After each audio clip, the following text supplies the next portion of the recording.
Rob Schneider is an old friend of mine. What I want to ask you, Rob, is are you white? I'm white enough. I'm not Asian enough. You know, finally they're hiring people of color and Asians for movies, but I'm not Asian enough where it can help me now. You know? Well, how Asian are you? Well, my mother is Filipino. Your mother, so you're 50% Asian. Yes. Because I'm trying to get at a proper balance, you know, your quota in the show, and you're helping, but not a lot. The only real benefit I get from Asian is, well, all my eyebrows fell out, for one. so I have that, and some other genitalia issues. But other than that, and not in a beneficial way. All right, you silly man. You know all about America's show business in Hollywood? Yes. Yeah. Well, I don't know all, but I know a few things. Well, you've been around a long time. You've done movies. You do a stand-up, right? Yes, it's been a fun experience. The best thing, though, are the people that you meet, like yourself, and the people that you look up to, and you have opportunities to work with some actors, and sometimes you get a strange phone call. So, would you like to go to the Czech Republic and do a movie with Martin Landau? And the next thing you know, you're in Prague, and with the food, I mean, very lovely people and nice place, but the food was terrible, unless you like goose. Oh, I love goose. It's the only reason to go to Prague, apart from the architecture. You only get to keep the stories, because, you know, the money goes, you know, women go, money goes with the women, you know, houses go with the women as they go, and the fame can go up and down, whatever, but you get to keep the stories. So that's it. So Martin was out one night, and he was talking about acting. And he said, and he was an acting teacher in 1961. He said, the thing about acting, he said, you have to find it, express it, and suppress it. You can't tell people nakedly what you want. It has to be filtered. And maybe once in a film, you could do this. And I found it fascinating. So I wrote it down.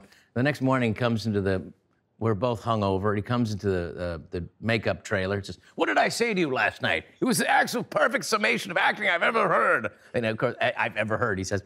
And he said, and I still had the beer card. And I said, find it, express it, suppress it. He said, I thought it was better than that.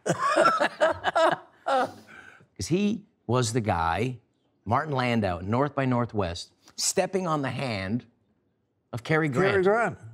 On the top of Mount Rushmore. Yeah. Marty was saying, after working a few weeks with Hitchcock and Eva Marie Saint, James Mason, and Cary Grant, he finally got the gumption to go, "So, Hitch, what was it about me that you saw in that Broadway play that made you decide to give me the part for this role?" And Hitchcock said, "Well, I thought you make an excellent homosexual."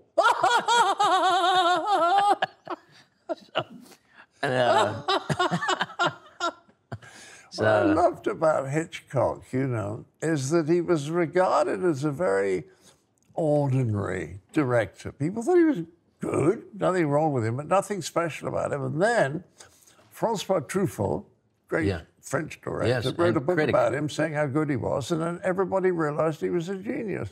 But what I loved about him was that it was so simple for him. I mean, somebody said to him once, a journalist said, "How long, Mr. Hitchcock, can you hold a screen kiss?" And Hitchcock said, "That all depends whether I can put a bomb under the bed first." "Why do you play happy music at the start of all your movies?" And he says, "Because people get anxious when it stops." There's something so simple about his thinking, you know. Yeah, but it's very effective. Well, it's also a different time where you could set a mood. Yeah. And like, you know, in Fish Called Wanda, you also set that mood for quite a while. You had a confidence about that, where you didn't feel you had to tell a joke or even think about the joke for about an extraordinary amount of time today. You're absolutely right, and it's because somebody once said many, many years ago, they said, if you're doing a farce, you should have no laughs in the first 20 minutes. It should all be absolutely dead serious. But if you do that, people get uncomfortable, so you have to put a few little jokes in. But the main, if you're doing that kind of farcical comedy, right at the start, you've got to make absolutely sure that all the premises, all the fundamental ideas of the movie are established. And then you can run because you never have to establish anything else again. So nothing ever holds up the pace. So suddenly a description of the plot in the middle or explanation of the plot. No good. That kills it. It did have a furious, it did have a furious pace to it after a while. Yeah. It just runs. And that was so you try to get to that point where the audience is just rolling laughing. That's what the point is. It's wonderful. If you could, once you get the audience laughing, it's easier to keep them laughing than it is to make them laugh in the first place. That's an interesting thing. You know, we killed a man. Did I tell you that? No. Kevin Kline and I killed a man in Denmark. He was a dentist. He had a huge laugh, famous laugh, very popular. He was in Aarhus. Not a big town, but everybody knew him. And he went to see Wanda, and he started laughing about 2 minutes in and never stopped. They carried him out dead. He had a heart attack. And I told Kevin this, and Kevin said, exactly which scene did I do love that. Was it the 7:30 show or the 9:30?